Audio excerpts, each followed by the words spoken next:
Hello, good people. Thank you for joining us for the 23rd CityLit Festival held in partnership with the Maryland Center for History and Culture. And obviously you're here. They also have their info table in the back if you want to go say hi to some of their staff. My name is Tracy Diamond. I am the Vice Chair of the Board of CityLit Project. We hope you take full advantage of the day. I know we're already halfway through, but so as you probably know, we have a robust schedule of ways to grow as a writer and expand your curiosity as a reader.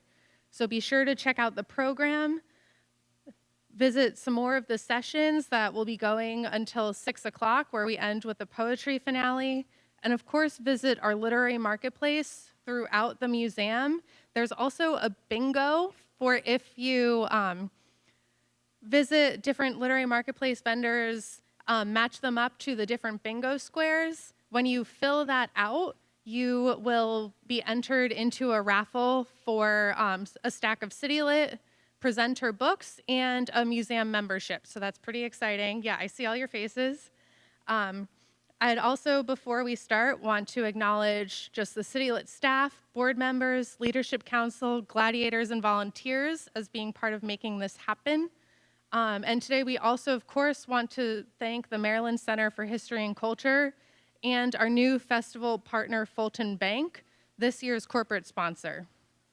We're forever grateful for all of our funders and partners whose names are listed on the front of our program, and some of them have known us for a long time and championed us for a long time, so we're very grateful. I have just a few upcoming events to tell you about that we hope to see you at as well. On Tuesday, June 9th, in partnership with Greedy Reads, we'll present a masterclass with Courtney Mom. On October 22nd through 25th, we'll have our annual Write Like a Mother retreat in Baltimore with well-read Black girls Glory Edom and Afro-minimalist Christine Platt, so that'll be excellent. And then Saturday and Sunday, September 12th and 13th, the Baltimore Book Festival is back in Waverly, and we'll have our CityLit stage on the 12th. But today, right now, I have the honor of introducing our moderator of Cultural Witness, Migrant Heart for the Seekers and Dreamers, with Reyna Grande. And actually, many of you that were here early already got your copy of the advanced review copy. So I will be going around and passing out advanced review copies to other folks that don't have them. The publisher sent them because we can't sell the book, so you get to read the book early. Very exciting. But our moderator, Lauren Francis-Sharma, is a Pushcart-nominated writer, the author of Book of the Little Axe, a 2020 finalist for the Hurston Wright Award in Fiction. Her critically acclaimed first novel, Till the Well Runs Dry, was awarded the Honor Fiction Prize by the Black Caucus of the ALA. And her third novel, Casualties of Truth, was longlisted for the Carol Shields Prize, a finalist for the 2025 Caricon Prize, and named a 2025 Books to Read by NPR, and it was inspired by her time at South Africa's Truth and Reconciliation Commission's Amnesty hearings. So please give a warm welcome to Lauren Francis-Sharma, who will introduce Reyna Grande.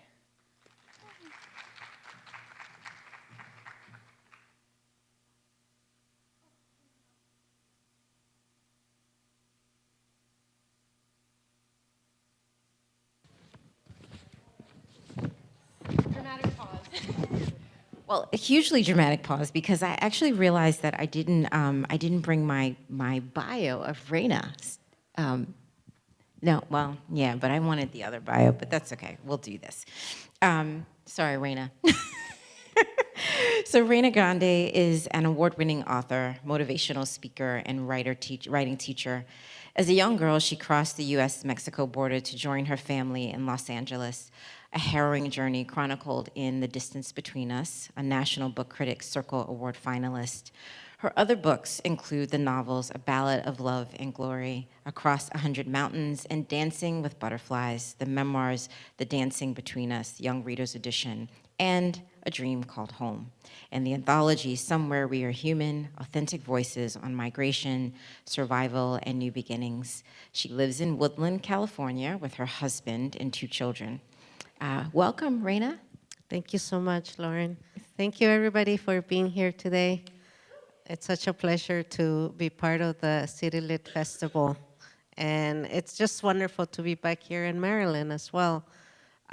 One thing that was not included in the bio is that The Distance Between Us was chosen for the One Maryland, One Book in 2014. Yay. And I get to brag that the whole state of Maryland got to read my book, and it was just so wonderful, such a memorable experience. And I'm actually really happy to be on stage with you.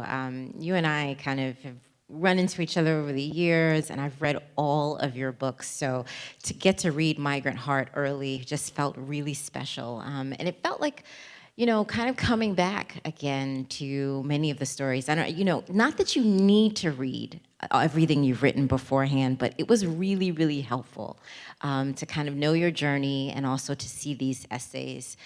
It is a book of essays, you know, and I'm very curious about your decision to actually make this a book of essays as opposed to, you know, another memoir. Yeah, well, if you've read The Distance Between Us and also the sequel, A Dream Called Home, those are more like traditional structured memoirs, beginning, middle, end, with a clear narrative arc. And when I started doing Migrant Heart, I really wanted to change things up a bit. Like I like to challenge myself and step out of my comfort zone. And I did that with like A Ballad of Love and Glory, which was a historical novel. And I had never written one before, and I wanted to challenge myself in my fiction to see if I could explore a different genre, a different style, and even a completely different voice as a writer. So after I did that one, I said, okay, now how can I challenge myself in the nonfiction part? I have written these other 2 memoirs, traditionally written. Can I do something different? And I have always been intimidated by essays, the personal essays. I'm very intimidated by them. I think I got scared and turned off by essays from, like, you know, when we had to write these academic 5-paragraph essays. They were so rigid in the format. And so every time I heard the word essays, I was like, oh, you know.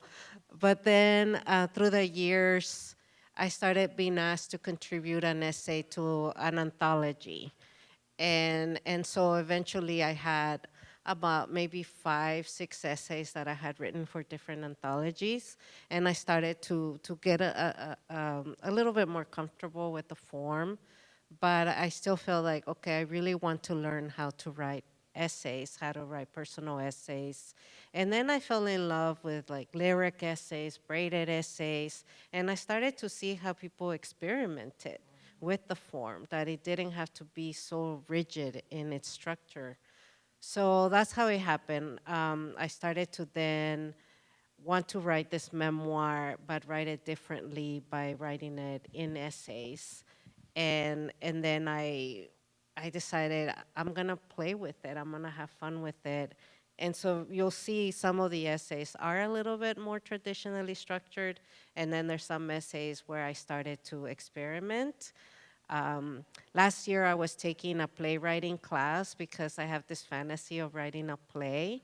And so then I ended up writing one of my essays as a play because I wrote it while I was taking this playwriting class.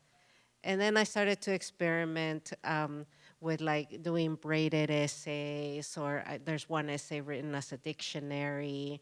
And it was my way of just trying to have fun and to lose my fear of essays. I love that answer. I wasn't expecting that answer, but I think that's great. You know, it's funny. I was with you at a residency when you were working on the novel. And Reyna works really hard, just so we're clear. Like, she was grinding at this residency. And I remember thinking, you didn't talk a lot. You didn't talk about your personal life, even though I'd read the books. And I find it so interesting that you're really a quiet, introverted person, you know, for the most part, but you're doing some real digging in this book, in places where I hadn't actually seen you touch before. You know, you talk about the first essay in this collection is about your wedding day, and you talk about sort of how horrible it was in some respects, but then you actually decide to write about the good parts of that day. You revise it literally in the middle of the essay, which I really love, and it really is an act of revision, of craft writing, the way that you can look at the perspective of one story in a very, very different way. Can you talk a little bit about not just that, but also how you've been revising yourself over the last couple of books? Yeah. So the first essay is called The Queen of Misery. And I called it that because a friend of mine, after she read The Distance Between Us, she said, your publisher should include a box of tissues with each book. I cried the whole time. You're the queen of misery. And so she meant it as a compliment. You know, she was trying to express how I had transformed my childhood suffering into beautiful art. But for me, like, it made me really think about how I have trained myself as a writer to always write from a place of pain. And I started writing when I was 13 because of all the trauma I had endured as a young immigrant girl. And so ever since 13, every time I sit down to write, I'm like poking at the wound, and I'm writing from that place of anguish and sadness and all of that. And so at this stage in my life, I have realized that's what, every time I write, I have to be poking at the wound, and I'm getting kind of tired of it. I want it to heal now. I want to see if I can write from a place of joy, but I can't, because every time I try to write from joy, the writing just doesn't come, or it comes out kind of like really cheesy, you know, and it's like, no, I need the pain in order to create. So I want to retrain myself in how I approach writing. Um, and so in the Queen of Mystery, I explore that, like, how can I stop myself from constantly having to poke at the wound, and instead, how can I work towards writing more from joy, but also from gratitude. Yeah, I really love that. I felt that in many of the essays in this book, although you definitely touch upon things that I think still painful. Shame actually was a big part of this book. You know, it felt sort of central. There was the idea of, you talk about motherhood a lot. You talk about, you know, being a sort of middle-aged woman and what that means sort of for, you know, our sense of our bodies, your insecurities around writing, your insecurities around your Spanish, which actually was surprising to me, because I felt like, oh, I didn't know that about Reyna. Like, I didn't, we'll talk a little bit about that, but I really admired that you were exposing and actually digging a little bit deeper into sort of the psyche, your own psyche. And I'm just very curious about sort of why and how you've chosen to sort of examine yourself this closely in public. Um, Something that I wanted to do was to write from my adult perspective, to do just that, to kind of examine how everything I've gone through, all these experiences, have shaped me into the woman, the wife, the writer, the mother that I am today. My previous two memoirs, they didn't really have that adult perspective because the way I wrote them were from the perspective of the, the girl that I was at that time. You know, so in the distance between us, it's mostly written from a child's perspective. And then A Dream Called Home, it's written from the perspective in my 20s as the events were unfolding. Whereas now I wanted to write it from the point of view now as this, you know, the middle-aged woman that I am now, looking back and seeing, okay, how have those experiences shaped me into this woman that I am, into this mother and this wife that I am, and also the writer that I am now. So there's a lot more here, like a deeper reflection, there's more introspection in a way that you're not gonna see in the other two books. And so that was a choice that I made in terms of I want to I don't want to exactly go back to write from that voice. I want to embrace my voice as a middle-aged woman. I want to sit with those things and to see, and it was my way of trying to also understand how how trauma has, like my identity has been so wrapped around my trauma, and how can I start to create a new identity for myself, and how can I embrace how the trauma that I have, you know, I have talked about for so long. Can I start talking about it in a different way? Well, that's interesting.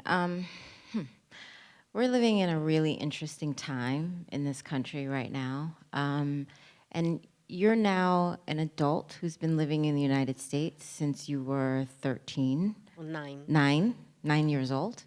And I would imagine that your thoughts have changed a lot about the immigrant experience here. And I'm curious, as an adult woman now, thinking about young Latinos who are coming in this country or are here now, who are so, I would imagine, traumatized by what they see, what they're experiencing, what they're feeling. Like, what are you thinking about the current attack? And what is it doing to young Latinos right now?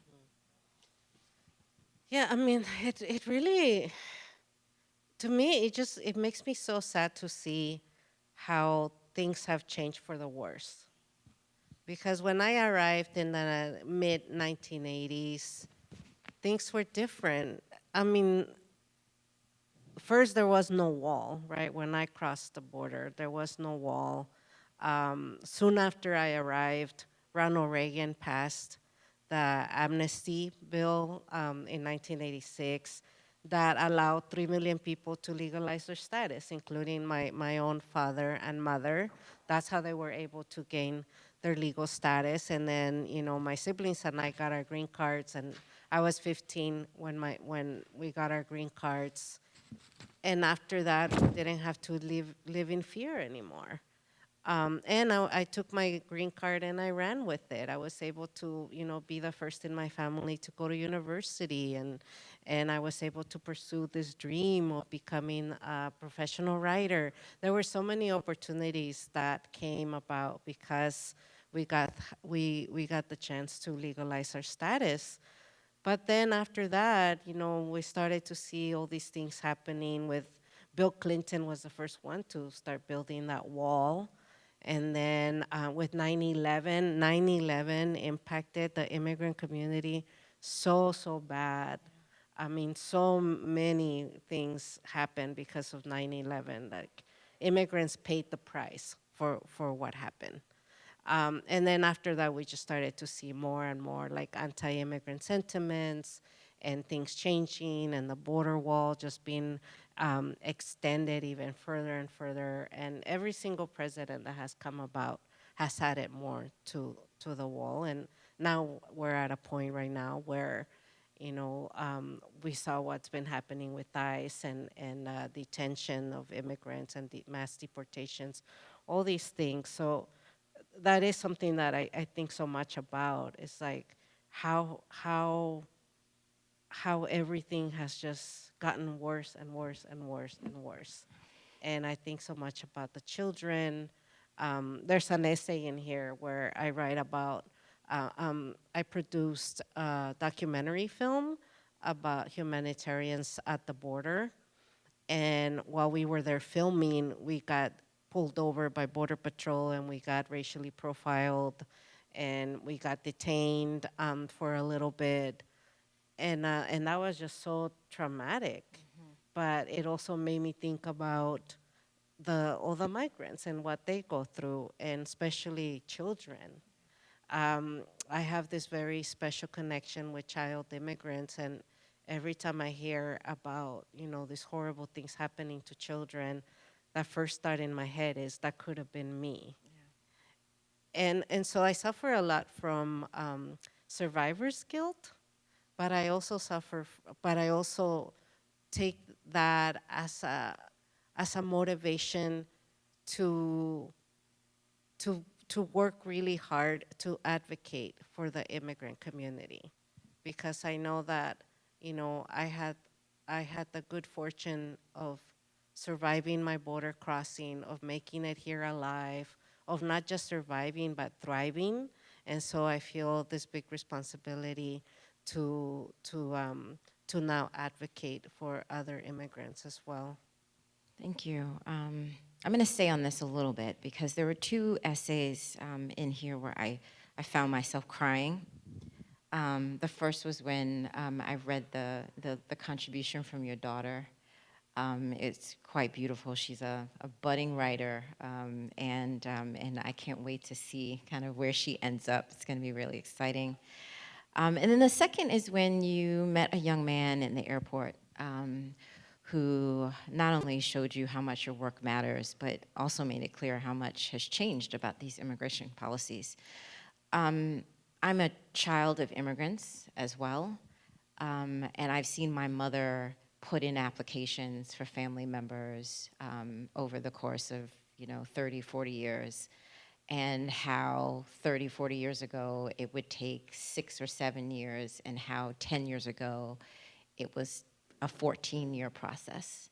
By the last time my mother did that for a cousin of mine, her children were long grown, had their own kids by the time they actually were asked in for an interview.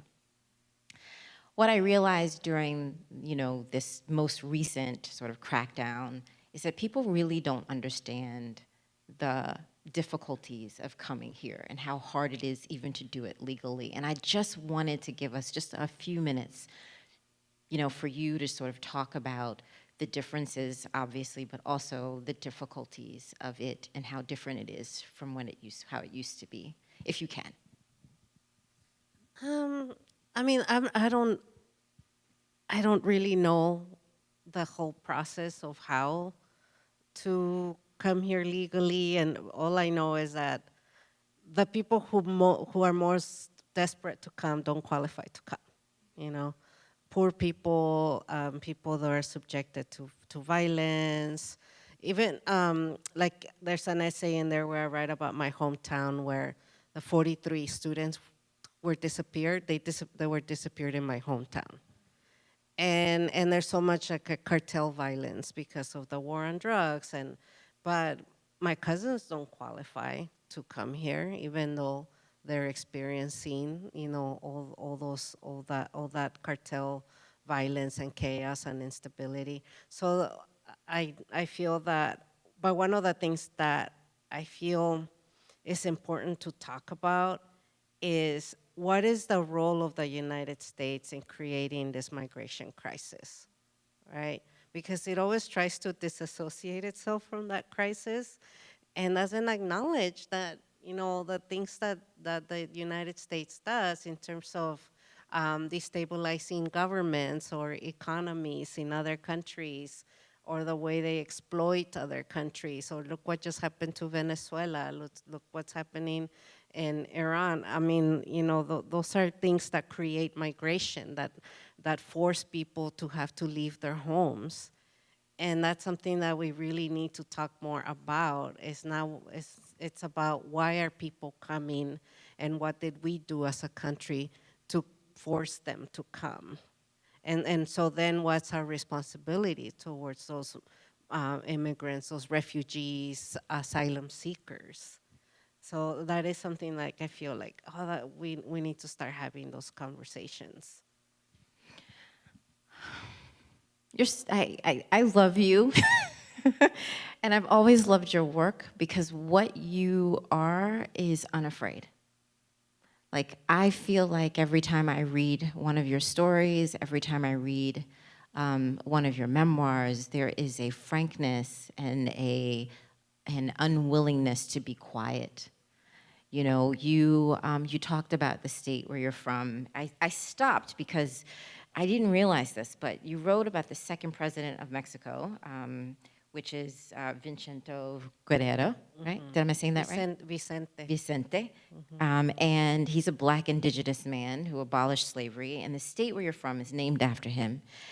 And you know, there's been so much erasure, which I know you realize because you wrote the Ballad of Love and Glory, and you did that because there's so much erasure in the history. Can you just talk a little bit about how historical silence bleeds through this whole, your work, but also sort of your life, maybe?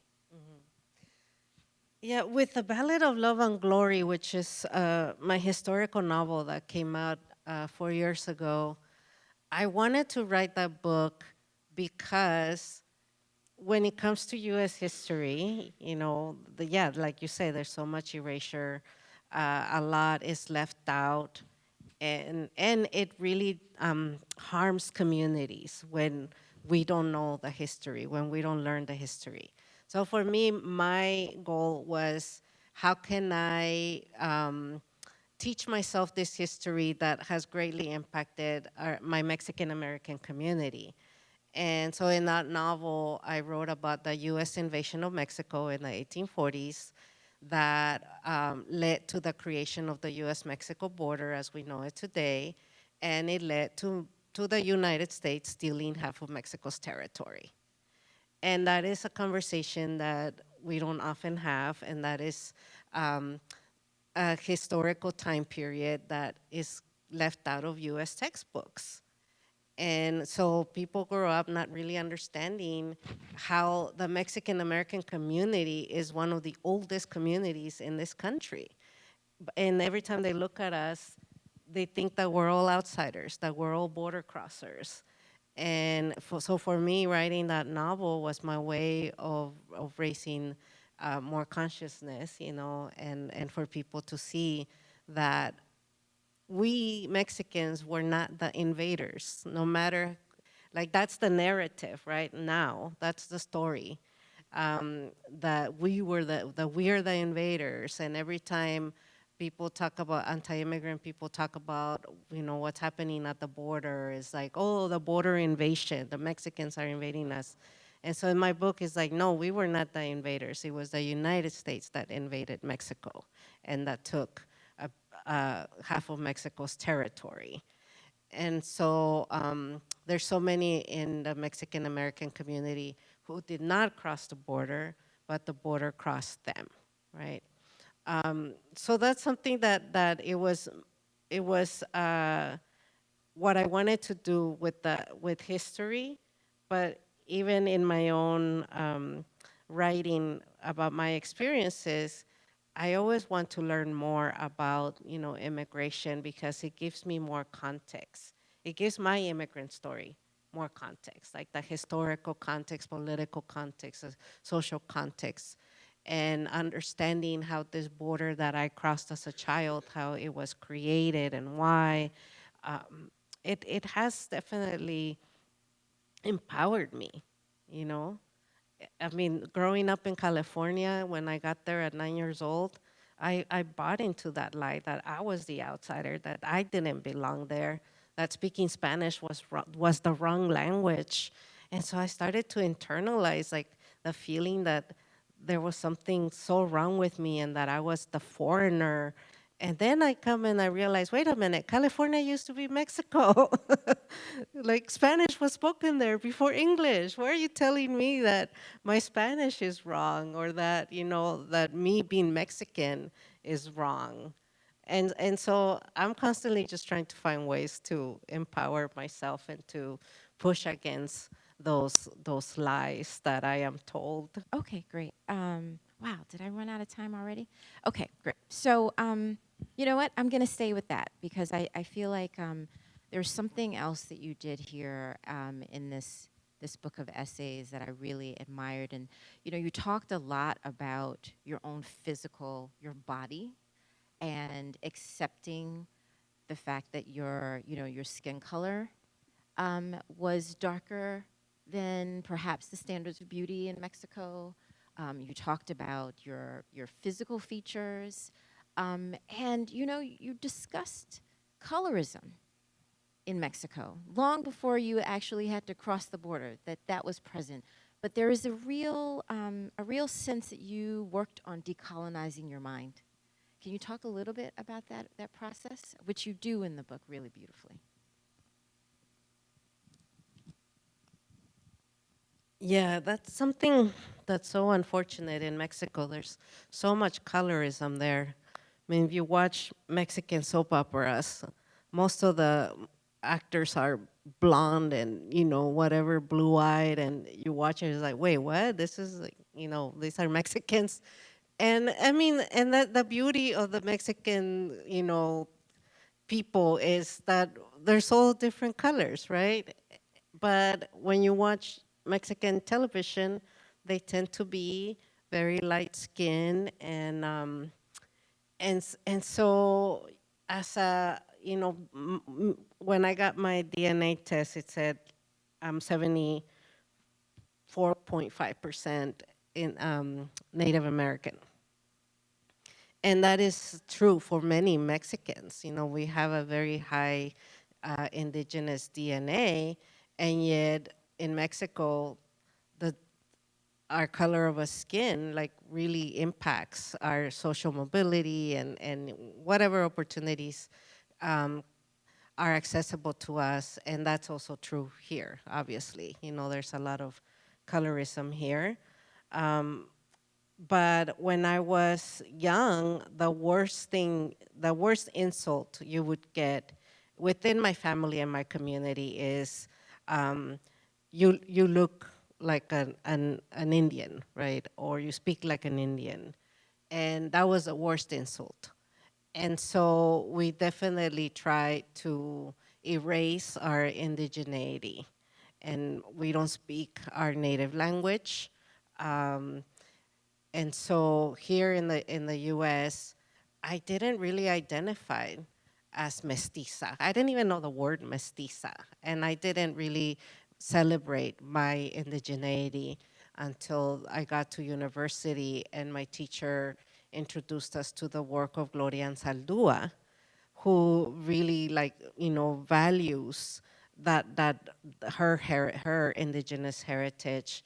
And so it was little by little when I started to realize, like, wait a minute, like, we have been colonized by the Spanish, and then I was colonized, colonized by English, by Spanish, and now I've been colonized by English. And how can I work towards going back and embracing my indigenous roots?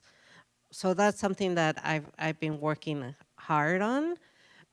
One of the essays in the book, I do talk about the fact that I'm married to a white guy from Wisconsin, and like how has that complicated my identity? And obviously, being married to a white guy seems like the ultimate act of assimilation. And my friends and I have had conversations about that. And there's a scene in the book where I write about a friend of mine who was saying that way too many Latinas are married to white guys, and we need to start having a conversation about that. And I'm all like, oh, like we have to decolonize our bedrooms. How am I going to do that? My husband and I have been together for over 20 years, and And that is something that I've had to grapple with in terms of like, what does it mean to be married to a white man? What does it mean to have a daughter, who is who comes from an interracial, relationship? And one of the things that I write about in the book is how I did make the mistake of teaching my daughter to see herself as half Mexican and half white, not realizing that when you see yourself as half this, half that, you can't see yourself as a whole person. And I end the essay with this beautiful quote from Viet Wen from his book, The Sympathizer, who is a biracial protagonist. And his mother tells him, "You're not half of anything, you're twice of everything." And I just remember when I read that book and I saw that, and I thought, oh my God, this is what I should have been telling my daughter since the very beginning. You're not half of anything, you're twice of everything. And that also spoke to me too, because I had grown to see myself as not enough, not Mexican enough, not American enough, and constantly feeling, not enough. And yet when I saw that, it's like, wait a minute, I'm bilingual, I'm bicultural, I'm binational, I'm twice the girl that I used to be. I love that. Okay, I'm gonna open up to questions if anyone has them. I could go all day, but oh,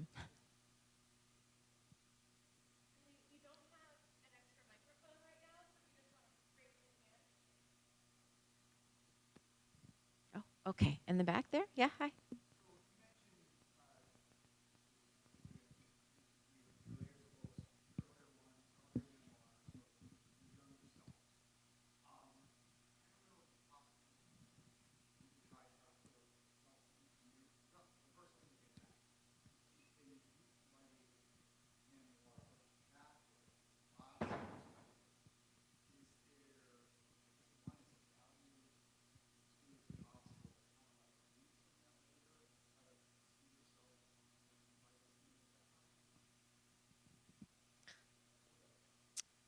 You mean like, is it possible to remove some of your adult reflections and then just really allow yourself to go into your child's perspective? Yeah, yeah, for sure. Hmm.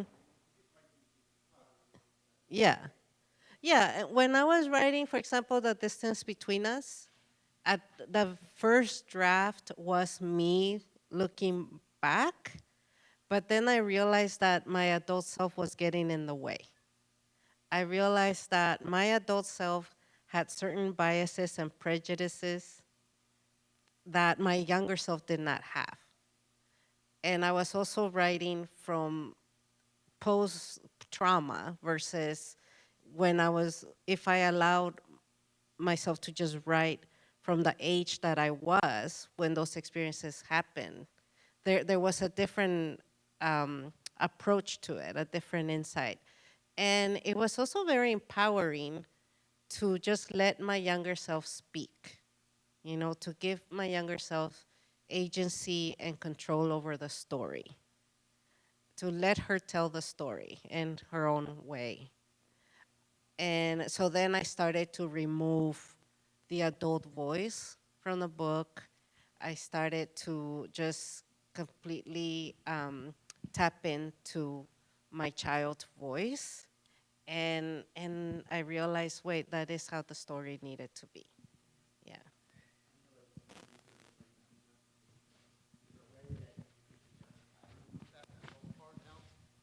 To what?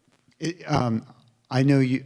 I'm wondering if any sort of tactics that might replicate for someone else is trying to like remove decades of their adult self and the biases and that Yeah. that you think might work. I mean, one thing that worked for me was rewriting the book in present tense, because then that allowed me to just be there in the moment, and it helped me to get closer to that child's voice. When I was writing it in past tense, I was writing it from the adult looking back.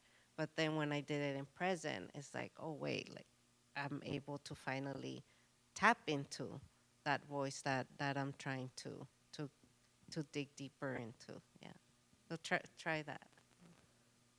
Any other questions?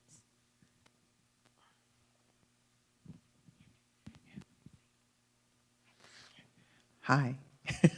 So, I know we're here to talk about your writing, but I was wondering if you would talk a little bit more about the documentary. I remember following along on social media, and it's like, oh, we got detained. That I know wasn't intended to be matter of fact, but when you're just reading about it, it feels very, I don't know, sort of this is what happens, which we know is what happens. But I would love to hear a little bit more about that documentary work and Yeah. that process.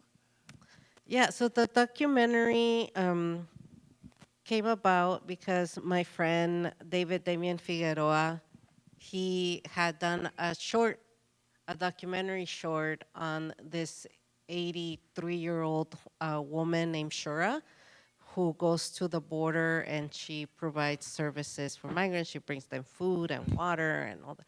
And it was so inspiring. And he was making a feature-length documentary, or he was about to start. And he said, oh, do you want to be a part of it?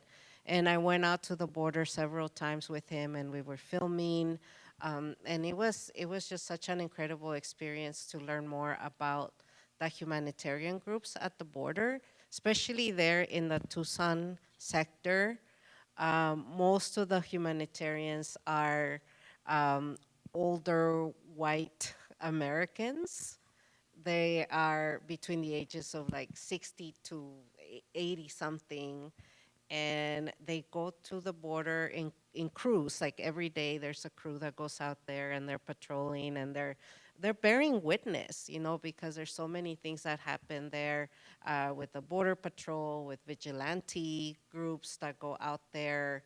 And it was just incredible to see that there are some Americans who are willing to take great risks,